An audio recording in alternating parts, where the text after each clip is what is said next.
तो जो भी मैं आज डिस्कस करूंगा प्लीज इस बात को ध्यान में रखिएगा, ठीक है। और सिंपल सवाल भी ले रहा हूं एक बार, ताकि न्यूटन्स लॉ फंडामेंटली लगाना सबको आ जाए।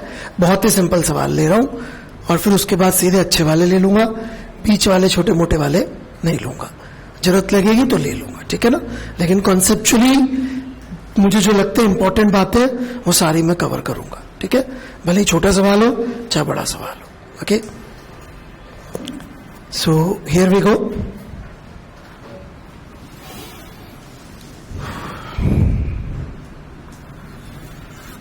मेरी ड्राइंग खराब है तो आप अपने हिसाब से बना लीजिएगा, ओके, ठीक है। ये एक जानवर है, गधा basically, right.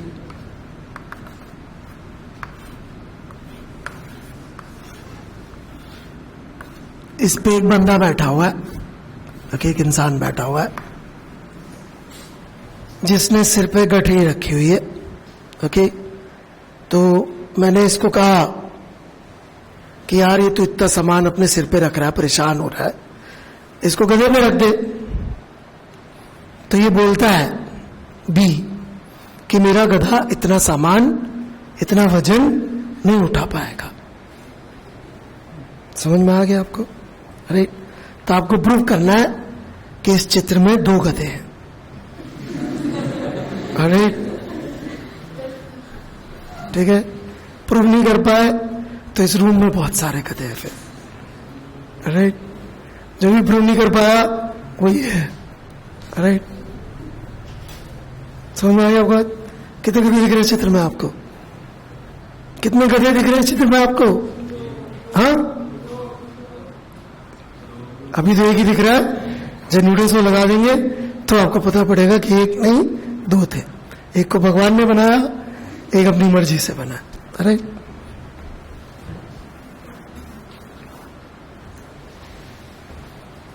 prove that there are 2 donkeys.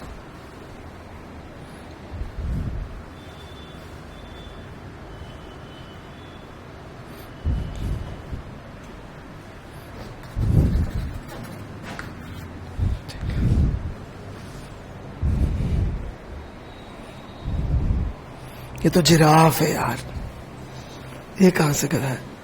अरे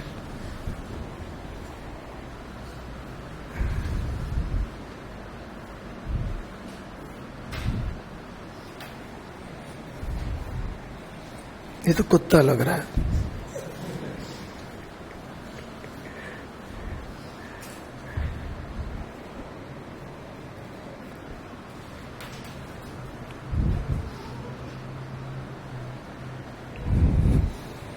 हाँ, डोंकी लिख तो सही है। अरे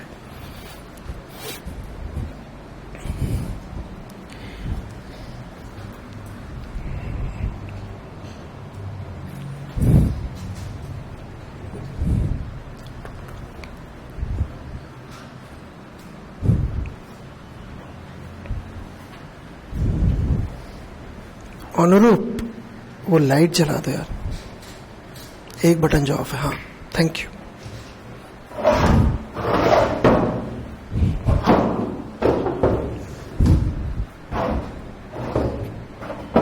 ओके, हियर वी बिगिन। सवाल में कुछ नहीं है, इसके सोच ज्यादा इंपॉर्टेंट है, तो सोच पे मैं बात करना चाहूंगा। ये ए है, ए के ऊपर फोर्स लग रहा होगा अर्थ का gravitational pull mg, normal contact force n1, आदमी के ऊपर फोर्स लग रहा होगा n2, गधे की वजह से n3 और खुद का ग्रेविटेशनल पुल m2g। गधे के ऊपर एफबीडी बनाएंगे गधे का, तो उसके ऊपर लग रहा होगा n4, m3g, n5। ये सारे फोर्सेस लग रहे होंगे।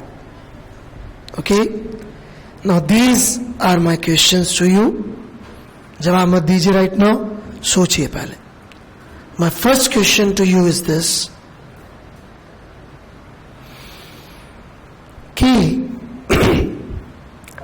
ए का वेट किस पे लग रहा है।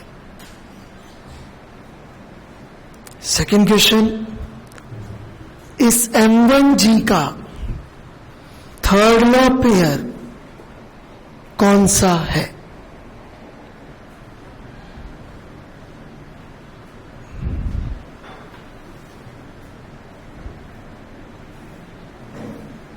कॉपी करिए, रामानुजन को याद करिए, है ना।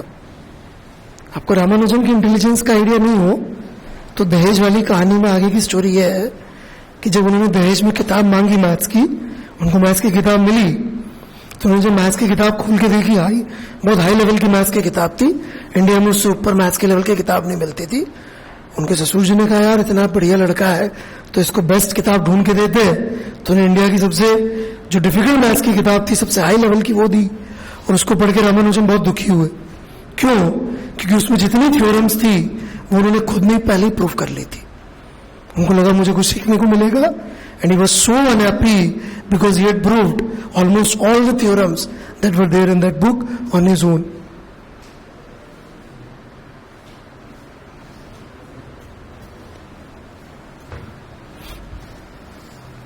किताब के एंड में एक दो थ्योरम्स थी जिनके बारे में लिखा था इनका प्रूफ ठीक से नहीं है, उनका प्रूफ उन्होंने लिख के थॉमस हार्डी को भेजा था कैम्ब्रिज में। थॉमस हार्डी ने जो उसका प्रूफ देखा, उसका दिमाग घूम गया, ये कहां से आया बंदा। उसने खूब जुगाड़ उगाड़ लगा के उसको इमीडिएट इंग्लैंड बुलाया, लेकिन वहां का वेदर उनको सूट हुआ नहीं। 5-6 साल जिंदा रहे, उसके बाद डेथ हो गई Ramanujan.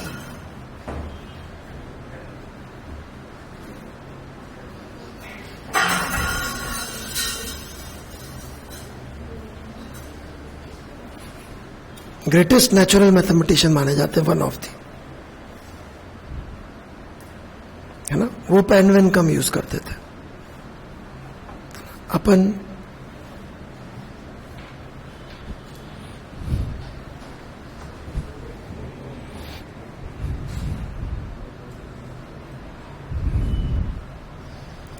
Answer now you can try. 2 questions पूछे थे, ट्राई, कम ऑन,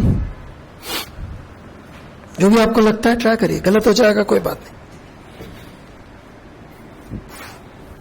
इसका रिएक्शन कहां है और ए का वेट किस पे लग रहा है? यस।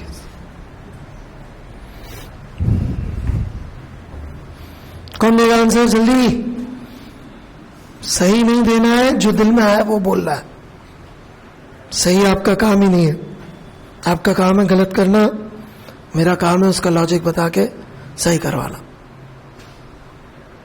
आपसे एक्सपेक्टेड ही नहीं सही करना, तो मैं तो सिर्फ इसलिए पूछता हूं ताकि मुझे आइडिया हो कि आपको क्या चीज नहीं आती है, ताकि मैं उस पर फोकस कर सकूं। राइट? सही आपको सिर्फ जेई में करके आना है, बाकी रोज जितनी चाहे गलती कर सकते हैं। एनीवन?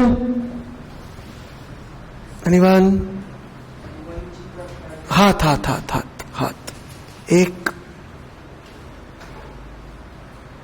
करो यार, तुम कैसे मना कर सकते हो?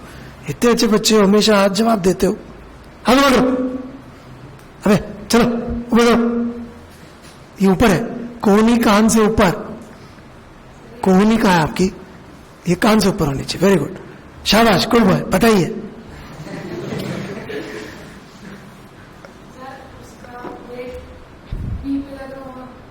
ओके, गलत है। Very good. वो भी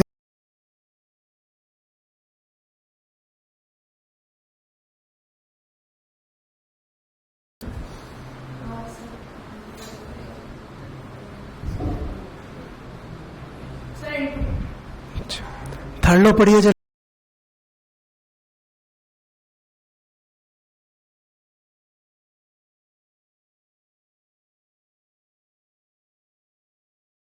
If body A applies force F vector on body B, who has applied this force on body A?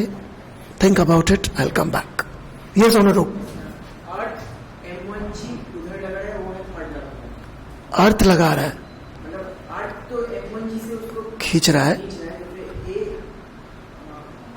A वही से वहां से थर्ड लॉ क्रिएट हो रहा है, मतलब ये इसके अंदर कोई थर्ड लॉ पेयर नहीं है। इसके अंदर कोई थर्ड लो पेयर नहीं है, तो किस पे लग रहा है थर्ड लो पेयर? किस पे? ए पे ही खुद का थर्ड लो पेयर भी लग रहा है, ए पे फोर्स भी लग रहा है, ए पे उसका रिएक्शन भी लग रहा है, ये आपका कहना है। इस पे मैंने एक फोर्स नहीं बनाया जो ऊपर M1G लगना चाहिए था, ये आप कह रहे हैं, राइट? बैठ जाइए, कोई नहीं। यस, N5, इसका थर्ड लो पेयर N5 है, जो सरफेस लगा रही है। सरफेस इज डिफरेंट फ्रॉम अर्थ नामक गोला। ओके, थर्ड लो पढ़िए, थर्ड लो पढ़िए, पढ़िए जोर से। If body A applies force F vector on body B, then body B simultaneously applies force F minus F vector of similar nature on body. Of similar nature. These two are of similar nature, right? Okay. Yes. जो भी opposite होता है वो third लो pair होता है, right? ठीक है ना? अब मैंने क्या लिखा है वहां पे? वो तो ऐसी फालतू स्टेटमेंट है, क्या है? थर्ड लो की चीज है, वो तो ऐसे न्यूटन को 3 लॉ चाहिए थे नाम पे, उसने कहा यार एक ही हो रहा है, तो फर्स्ट लॉ को तो उल्टा करके लिख दिया और एक स्टेटमेंट जबरदस्ती बोल दिया। क्यों करे 3 लॉ? केपलर के भी 3 थे, तो मेरे 3 से कम कैसे हो जाए, राइट? सही है कि नहीं? इसीलिए ना 3 लॉ न्यूटन के, बाकी कोई लॉजिक थोड़ी है उसका। If body A applies force F vector on body B, then body B simultaneously applies force I minus F vector. Please identify body A which is applying force on this block. Which body is applying force on this block? Because then this body is going to apply force minus F on that body. Please read the law. Please read it again and again and again.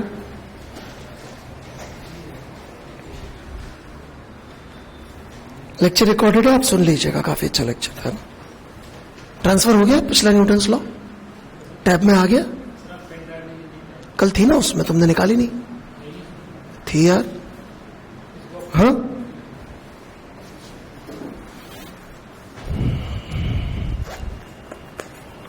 Madhusudan यार ऐसे काम तो नहीं करता, सच में नहीं।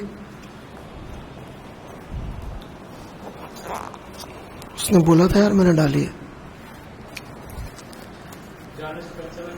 अच्छा अच्छा अच्छा अच्छा, बोलता हूँ मैं उसको।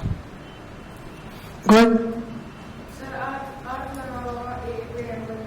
हाँ वो लगा रहा है अर्थ, इसका थर्ड लो पेयर का है, सवाल ये है। जो ए अर्थ पे लगा रहा होगा, बिल्कुल सही।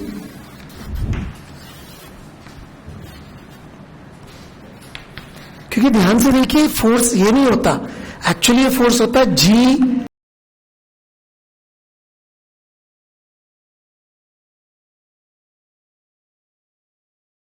तो इस फोर्स से भी ये बॉडी अट्रैक्ट होती है, तो क्या ग्रेविटेशनल पुल का थर्ड लो पेयर लगेगा कि लगेगा? किसने लगाया ये फोर्स इस पे? अर्थ ने, तो इसका थर्ड लो पेयर भी किस पे लगेगा? अर्थ पे। If body B applies force F vector on body A, then body A simultaneously applies force minus F vector on body B and of similar nature. इस चित्र में कहीं पर भी M1G हमने नहीं बनाया है, मतलब M1G का रिएक्शन नहीं बनाया है। बहुत ध्यान से देख रहे हैं आप।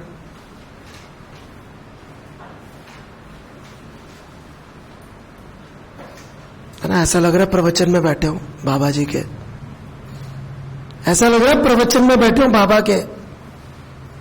लिख ले नोट्स, माने मेरी बात।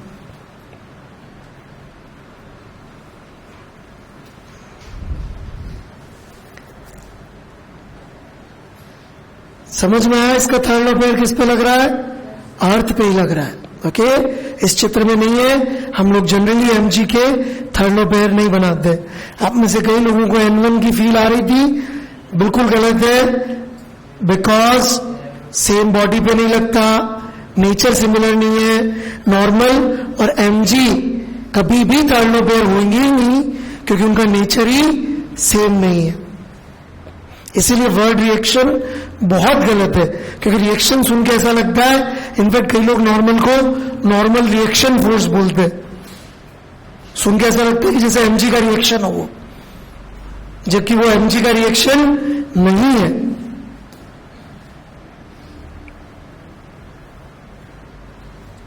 ओके, चूंकि वो अपोजिट और इक्वल है, इसलिए आपका मानना है वो थर्ड पेयर है. मैं कहता third pair equal and opposite होंगे, लेकिन जो भी इक्वल एंड अपोजिट होंगे, क्या वो थर्ड पेयर होंगे?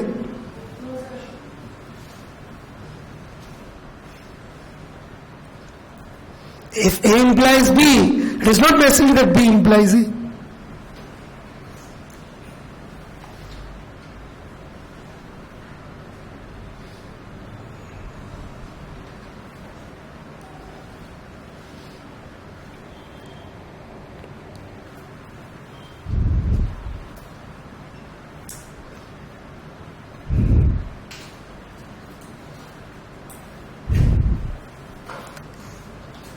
आप लोगों को जिनको भी समझ में नहीं आ रहा है, जितना समझ में आया उतना लिख लीजिए और बोलिए. बोलने के सिवाय और कोई तरीका नहीं है सीखने का. आपको अपने डाउट्स बोलने पड़ेंगे, चुप रह के नहीं होगा. Not possible. कई लोग शक्लें बना रहे हैं अजीब अजीब सी, दुखी दुखी सी. पहले ही बता चुका हूं, दुख का इलाज मेरे पास नहीं है ना. पेड़, भगवान बुद्ध वो पेड़ के नीचे जाके बैठ गए थे दुख का इलाज ढूंढने के लिए. अपने पास भी पेड़ है बाहर, राइट. आप उधर चले जाइए. फिर जो भी दुखी लोग हैं, पेड़ है बाहर 2-3, ट्राई करिए, शायद दुख दूर हो जाए. ओके, फिजिक्स में प्रॉब्लम है, I can help you. Anyone? Yes yes. अभी ये अर्थ नहीं तो लगाया है, फिर लगाएगा एक और, चलते रहेगा. देखो पिंग पोंग का मैच थोड़ी है, तूने लगा लिया बेटा, फिर लगा. पागल हो गए क्या? क्या बोल रहे बेटे? ये अर्थ नहीं तो लगाया है, और उसी का कर लो पेड़. ये खत्म. पेड़ मतलब 2 इनफाइनाइट में. ओके, अच्छा तूने लगा दिया, ले फिर से एक और. हाँ जी, बैठ जी, बैठ. हाँ, इसने लगाया है, तू भी अर्थ पे लगा रहा है.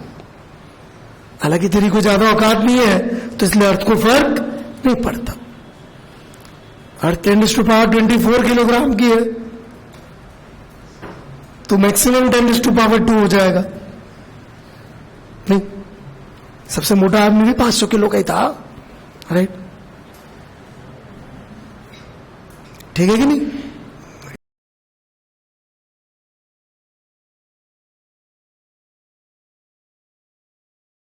कुछ होना है नहीं तेरे से. तेरी अर्थ की वजह से तेरी वाट लग सकती है, तो तेरा ऊपर बना देते हैं. ठीक है, बड़े आगे. Yes please. Gm/r², Newton's law of gravitation. हाँ,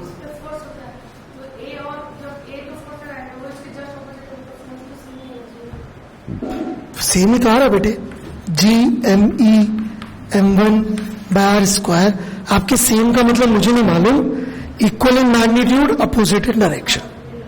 तो equal in magnitude, opposite in direction. देखिए ना वहां क्या लिखा है. लॉ देखिए आप अपनी इंटरप्रिटेशन बता रहे हैं. Applies force minus F factor.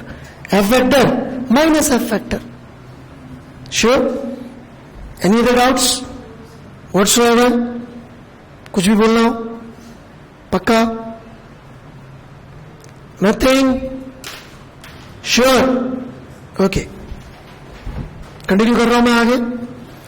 एक सवाल का जवाब और देना, अभी नहीं दे रहा, लेकिन थोड़ी देर में देता हूं. ए का एक्सेलरेशन कितना है? जिसमें गठरी सिर पे रखी हुई है तो वर्टिकल में 0। मैं ए पे न्यूटन का सेकंड लॉ लिख रहा हूं, ध्यान से सुनिएगा, समझिएगा।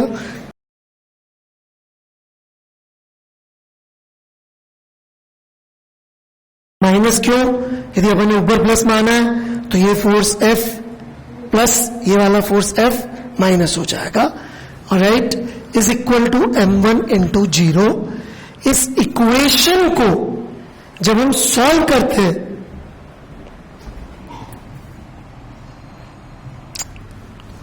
इस इक्वेशन को जब हम, इसको दूर ही रखे यार, अभी तक ठीक चल रहा है ना मामला? हाँ, तो हो सकता है मोबाइल फोन की वजह से होती है प्रॉब्लम। राइट, जब इस इक्वेशन को सॉल्व करते हैं तो n1 comes out to be equal to m1g। Does that mean कि ये इक्वल है by third law? No, this is second law problem, not third law. Second law लगाया और n1 की value happens to be equal to m1g। That does not make it third law pair. दो forces यदि equal आ गए magnitude में, उसका third law से कोई रिलेशन नहीं है। थर्ड लॉ बहुत क्लियर है, body A applies force F vector on body B, then body B simultaneously applies force minus F vector on body A। तो हमें A B ढूंढने पड़ेंगे। किसने लगाया? अर्थ ने। अर्थ ने लगा दिया तो इसके ऊपर ये अर्थ पे लगाएगा। That's it, equal opposite. कोई और फोर्स भी इसके इक्वल अपोजिट आ सकता है, but that does not make it third law pair. ठीक है, same logic, all Chinese are human being but all human being are not Chinese. Okay, सही है कि नहीं? ओके, हम लोग सांप खाते हैं? नहीं ना? Okay, I hope no one. आप खाते सांप? नहीं ना? Okay, not Chinese. राइट, बड़े आगे आप कुछ बोल रही हैं बार बार। नहीं, और कुछ भी मिलता है। Right, there omnivorous in literal terms. Right, सब कुछ खा जाता। सो बड़े आगे, good out, here we go. n1 और n2 में भी रिलेशनशिप होगी। ये कहां से आई?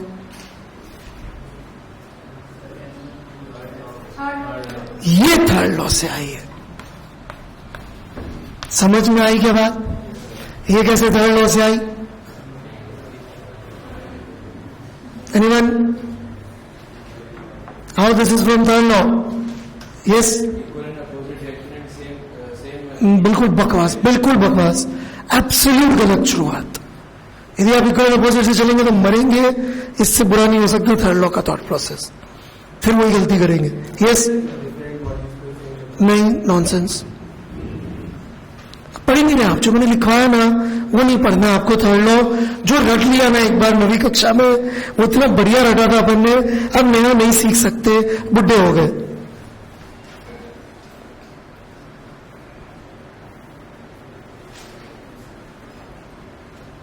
मेरी स्वर्गीय दादी, अभी 2 साल पहले उनकी डेथ हुई, जब वो करीब 90 के आसपास थी, 88, 89, तो वो कई बार अकेली बैठी रहती थी।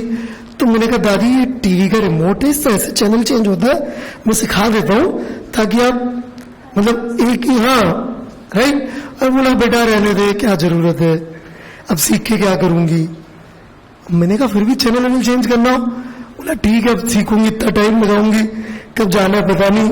और अभी बुला लेती हूँ किसी पड़पोते वगैरह को, वो आ जाता है, चैनल चेंज कर जाता है, इस बहाने टाइम पास हो जाता है। मैंने कहा ये भी ठीक है लॉजिक। आपका भी कोई ऐसा लॉजिक है? हाँ, नहीं ना, अपनी तो बहुत एज है भगवान की दया से, अभी तो नया सीख सकते हैं ना अपन? नहीं सीख सकते। सीखो, equal and opposite, equal and opposite, equal and opposite. नवी कक्षा में सीखा था, वही छेपे जा रहे हो बार बार बार बार। कहां लिखा मैंने उसमें इक्वल एंड अपोजिट? सबसे पहली लाइन क्या लिखी है मैंने? इडियट। सेम नेचर भी नहीं है। यस, उससे भी इंपॉर्टेंट बात है वो, बस वो सेम नेचर, वो रट लिए कि अच्छा वो नहीं रटना है, ये रटना है, ये रटने को क्या कह रहा है ये पकड़ना आ जाए एक बार, वो का वही बोल दूंगा मैं, एक बार पकड़ना आ जाए रटना क्या है। मैं हमेशा चीज लिखता हूं, फिर से लिखता हूं, देखिए आपकी जिंदगी में प्रॉब्लम ये फंक्शन है या इसका आर्ग्यूमेंट? आप आर्ग्यूमेंट चेंज करते रहते, पहले का कोई एक्स है, अब आपने कहा नहीं ये खराब लग रहा है, अब एज ही कर लेते। ये नहीं है प्रॉब्लम, प्रॉब्लम फंक्शन है। आर्ग्यूमेंट मत चेंज करिए, फंक्शन चेंज करिए। फंक्शन का आर्ग्यूमेंट समझते हैं आप? ये हिंदी में लिखा हुआ है, र ट न ना, रटना है ना। आप शायद पढ़ नहीं पा रहे होंगे देवनागरी, अच्छा आप हिंदी पढ़ सकते, ओके, रटना। तो पहले अपन किसी एक्स वाई का रखते थे, अब नहीं यार मजा नहीं आया, अब पैसे देके इसका रटते। क्या चेंज करना है? आर्ग्यूमेंट की फंक्शन? हाँ, एनीवन? यस। जो फोर्स बॉडी बी ए पे लगा रही है वो है N1,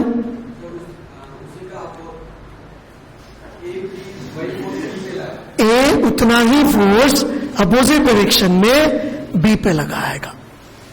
हाथ से इसने पुश किया बॉडी को, बॉडी ने उसको पुश किया हाथ को, वो N1 N2।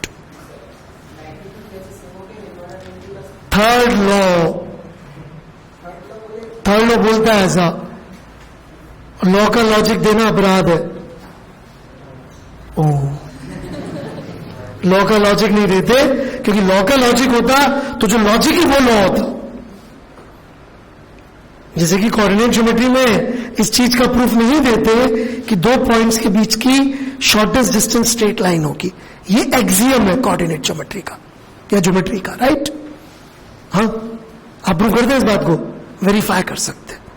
ट्रायंगल के इंटीरियर एंगल का सम 20 डिग्री होगा, इसका प्रूफ नहीं दे सकते, एक्सियम है। ऐसे ही एक्सियम है कि एक बॉडी ने दूसरी बॉडी पे फोर्स लगाया तो दूसरी बॉडी उतने ही मैग्नीट्यूड का फोर्स अपोजिट डायरेक्शन में पहली बॉडी पे लगाएगी, ये एक्सियम है। तो क्यों हो गया का कोई मतलब नहीं है। ये दोनों के इक्वल हुए इसका मतलब है बाय सेकंड लॉ, क्योंकि एक्सेलरेशन 0 था। ये इक्वल रहेंगे क्या हमेशा? नहीं। क्या ये इक्वल रहेंगे हमेशा? हाँ।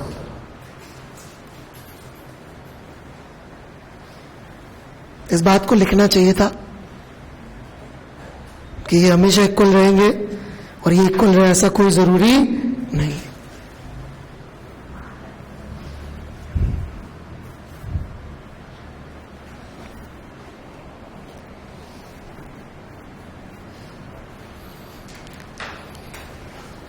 आप यदि डरे नहीं तो अच्छा कर सकते, पर आपके थोड़े डरपोक टाइप के हैं। आपको एक चीज समझ में नहीं आती तो आप घबरा जाते और पूरा पूरा टॉपिक समझ में नहीं आ रहा ऐसा बोल देते, है ना। तो उससे मेरा भी डिप्रेशन हो जाता है ना। आपको कल आया समझ में? एक ही छोटी सी चीज थी जो आपको नहीं आती थी, लेकिन आपको क्या लग रहा था?